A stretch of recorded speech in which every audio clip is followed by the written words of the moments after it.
The injuries for Clemson football continue to pile up, leading into the big rivalry game with South Carolina tomorrow. Today's the Friday before, if you're watching this in the future.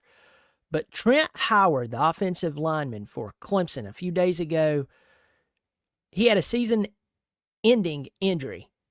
And we needed him bad because the offensive line has sustained injuries. What is going on? What's happening? Why now? I'm going to dive into that in just a second. Hey, welcome to the channel. I'm glad you're here. We're at Rivalry Weekend. I've been talking about that. I've been talking about other teams, Texas A&M playing.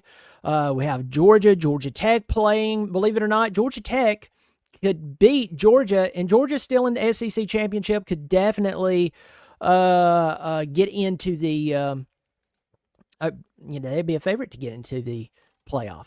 But anyway, we're going to talk about the injuries. We're going to talk about why we're seeing a lot of injuries. But first, I hope you will subscribe. It is free.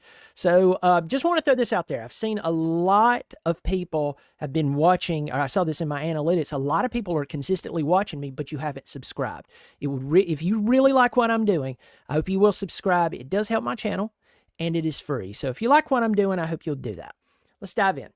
So, have the comment section turned off. So this is a live stream. I've been doing more pre-recorded stuff recently, but I'm doing a live stream right now. I want to say this. Injuries happen all the time, and injuries happen this time of year.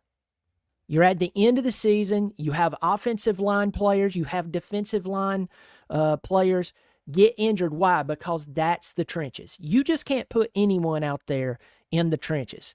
You know, in the NFL, you can see these mouthy defensive backs running their mouth. They get all cocky.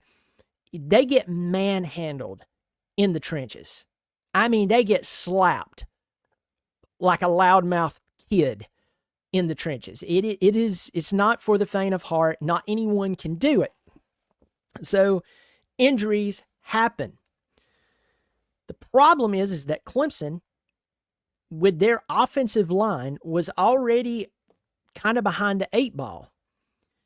The only good thing that was really going for them is that Matt Luke is there. The best offensive line coach in America came to Clemson back in December, and he took over. And he made a statement recently when the whole health of his unit was brought up. And instead of going the route of most coaches and begins to make excuses about health and everything, he told Coach Sweeney that this is the reason that you brought me here. By the way, folks, that's the difference between elite and not elite. Just always use that as a benchmark. He's a winner, okay? But this week it got worse. Now, for some of you who don't understand why I'm a little more concerned this week than other weeks, not only is it rivalry week, but you need to understand something about the South Carolina Gamecocks. Yes, while you're polishing off your favorite Gamecock jokes, and trust me, I have mine, this is a different season for South Carolina. This is a unicorn for the Gamecocks. The last time they had a team this good, Steve Spurrier was on the sidelines. They did not expect, don't let one Gamecock tell you that they expected to have a season this good. If they did, they're the same people who year after year believes for some odd reason that the Gamecocks are going to be good when logic, history, recruiting, coaching, everything, every major and minor variable in the world would tell you that your team is going to be bad. They still believe that they're going to be good. Some calls that a dedicated fan. I call that selectively naive. And there's no honor or ethical higher ground that you're taking. You're just choosing to get kicked in the head and calling it fandom. They don't let any of them tell you that. They did not expect this type of season, especially after that Old Dominion game where they won by 4 points only because Old Dominion's quarterback turned the ball over 4 times.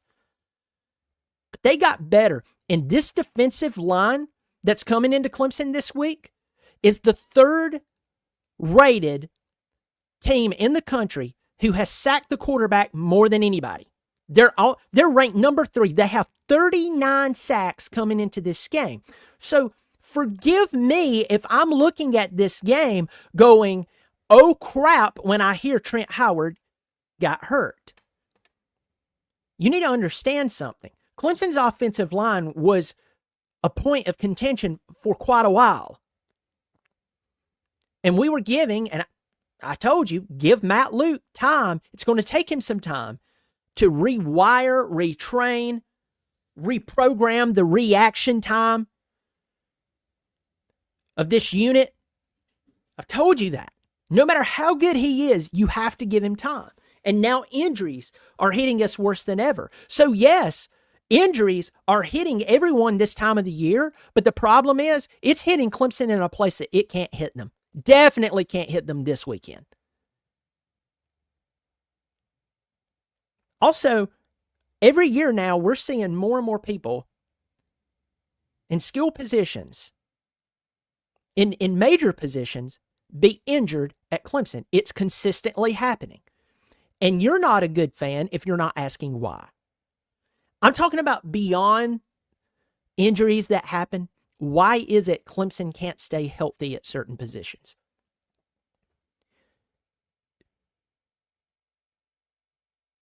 You need to ask that question. And if you go, well,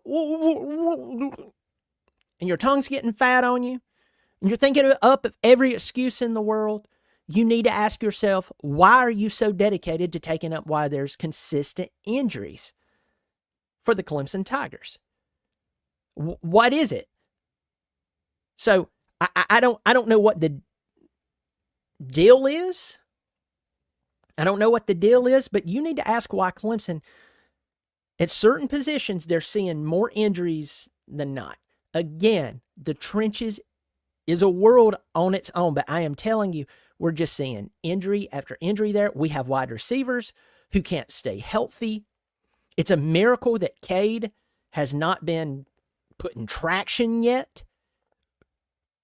So, if there was a bad place for Clemson to get an injury other than quarterback, it just happened.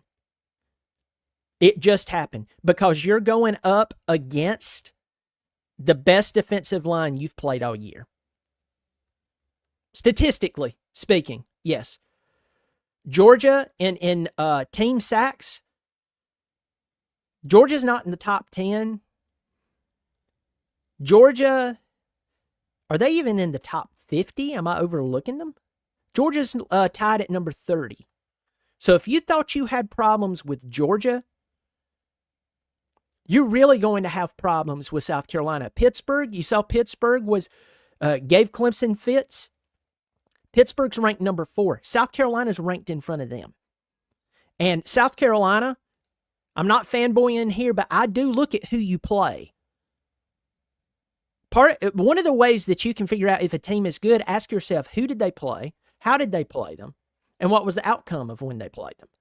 South Carolina has played some really good teams, and to amass these numbers against those teams spells trouble for our Tigers, especially along the offensive line, who is hurt.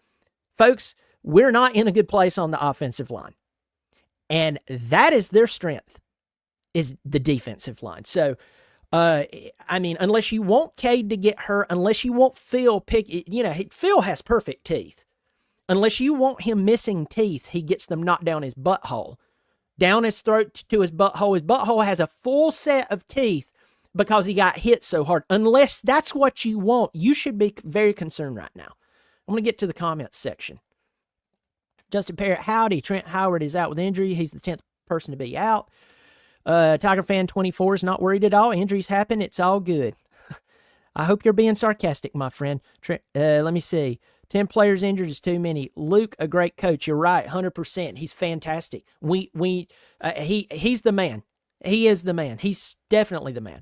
I'm already acclimated to the reality of an L on this one. Coot's actually bringing a solid team. We haven't shown the coaching ability to overcome on offense. Yeah, watch Josh Pate. Watch Josh Pate, and he said something that was really, really telling. He's an optimistic guy. Josh Pate's more optimistic, upbeat, and that's cool. I appreciate that about him. But He said this, when Clemson plays someone who can basically push back on them, it's exactly what I've been saying. Clemson, they don't do well. The coaches don't do well. The scheme goes out the window. We start playing this game what we can't do, and well, they did this, and it's like it's kind of like getting beat up in a fight, and instead of trying to figure out how to not get beat up again, you just start explaining how you got beat up and how it basically there's the era of well, if it happens, it happens, but this is how it happens, and we can't stop it. Yeah. Not sure why we are so confused. The strength and conditioning coach left with Tony Elliott to Virginia. We saw a significant uptick in injuries after his department. In his department, if we lose because of blocked field goal, I'm burning some Clemson gear. David Wood is upset. David Denton. There's a lot of questions there, my friend. I'm just, you know what, David? I'm asking. I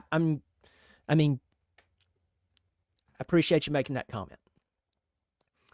Well, and I really do, because something has happened, and we always need to look.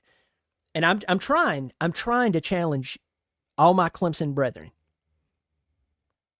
I'm trying to make you think outside of the fandom. And as I close this video, there's a bunch of you in here. If you haven't subscribed, I want to tell you, I've looked at my analytics recently. I have tens of thousands of consistent viewers who haven't subscribed. The channel's growing, but it would grow exponentially if you would subscribe. So please do that. I'm just a guy out here talking about college football. I'm talking about Clemson. I'm talking about other teams. So if you like that and you like that nobody owns me, support it. Support it. Or the next time you get fed a line by some other media outlet and you sit there with egg on your face, you're like, how'd that happen? I tell you how it happened. So anyway, but I used to listen to all the radio shows. I used to watch all the big media outlets talk about Clemson. I used to read the newspaper articles about Clemson. I used to listen to all the talking points about Clemson.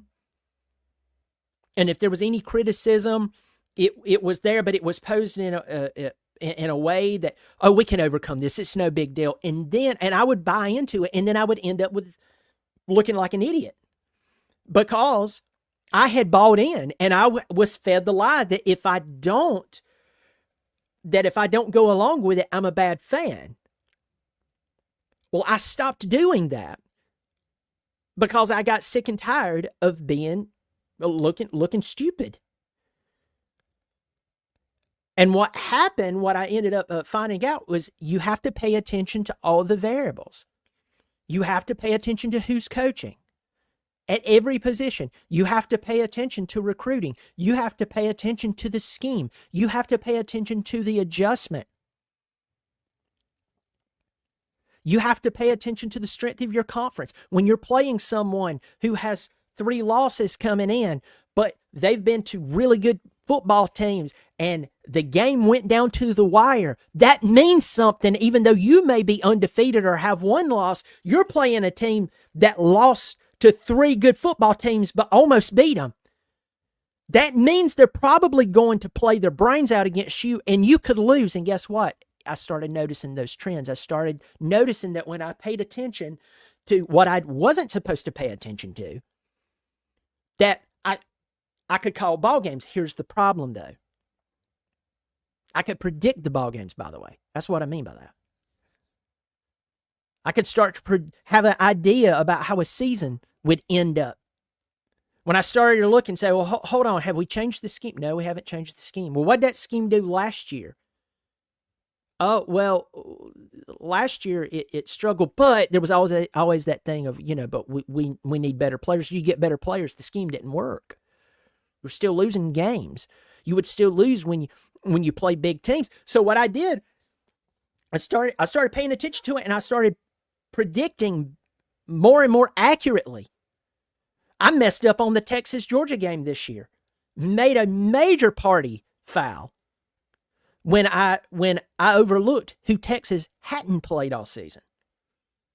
And I picked Texas to win the Georgia game. And then after the game, I went back and looked at it and I went, Brian, you could have noticed Georgia was going to win this football game.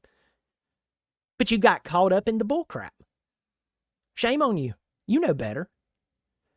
And so, folks, I'm just going to tell you that whoever has convinced you that you're a bad fan, whether you pull for Clemson or not, that if you look at all of these variables and you actually formulate a question and you say, hold on, this doesn't look good. Are we really that good? You're not a bad fan. In fact, you're a good fan. Because until those questions are answered properly, not explained why a situation or a process was followed. People can explain to me all day long why they do stuff and it failed. That still doesn't answer it for me. I may get an insight into what they were thinking, but that still doesn't let me know that they have the solution to fix the problem. Again, I'm going to say that hopefully in a more straightforward way. Just because you can explain to me well how you failed doesn't change the fact that you failed. And I'll add to that if the person who just explained that they failed, if they're not willing to fix the process, if they're not willing to go outside of the box and say, okay, I had good intentions, but this process failed. It's time to rework the plan so I can adequately work the plan. You're looking at someone who is more dedicated to their process than the goal. And that's what significantly changed my approach to my team, to college football, heck, even in life. I still fail. I still make mistakes. But folks, I don't make as many dumb mistakes as I used to. And that even comes down to college football. We need to ask ourselves, why are the injuries piling up? We need to ask ourselves, why is it that a team who's a unicorn for their program is going to be, they may not be a favorite by Vegas, but we all know the Gamecocks are coming to Clemson this weekend. We know they're the favorite. We know they're the favorite. Why is that? Why is that? Ask yourself that question. Ask yourself that question. Be brutally honest. And just wait. Well, folks, y'all take care of yourself. It's good to see y'all. Let me see. David Denton said, love your show, by the way. Been watching and subscribed for about a year now. Thank you for subscribing. I hope more will do that. This channel, I think I did the math the other day. If everyone subscribed that consistently watches, I would have at least over 20,000 subscribers right now. And on certain videos, it would be much more than that. So I appreciate everybody who subscribed. But if you look down, you realize, Brian, I haven't subscribed. Just hit the subscribe button. So it's cheap because it's free. I do appreciate it. Injuries being a real issue every year since COVID paints a picture that something is fundamentally wrong with strength, conditioning, or how we operate practices. Very well said. You're an honest fan. May there, Brian. Just win. I'm with you. There's 70 of you in here. Y'all take care of yourselves. Hope you hit the thumbs up. Tell me, what do you think the problem is? Leave it in the comment section below. Pass this along to your friends, neighbors, and anyone else who cares about college football. I look forward to seeing you in here. I'll be doing more videos. Also, did some videos. Listen to me before you go. I've done 2 videos today. Premiered them. Georgia Tech at Georgia. Georgia can lose the Georgia Tech game, and they're still in the college football, or not college football playoff. They're in the SEC championship already, and a lot of people believes they're going to win the SEC championship. So that would be a 3-loss Georgia team going into the champion or into the college football playoff. Even if they lost to Georgia Tech would give them loss number 3. Go check out that video. Texas at Texas A&M. I did a preview of that this morning, talked about the chances, the possibilities. There's a lot going on. Whoever wins that game goes to the SEC championship to play Georgia. It's crazy. We have a lot more games in here. John Thomas, see you in here. John Thomas supports the channel on a monthly basis. See that symbol beside his name? John Thomas, thank you for supporting the channel, and happy late Thanksgiving to you. Joey Cogdill, happy Thanksgiving, Brian. See that symbol beside Joey's name? Thank you so much for supporting the channel. I do appreciate it. Happy Thanksgiving to you. Late Thanksgiving to everyone. I hope you're being safe. You take care of yourself. And as always, go Tigers.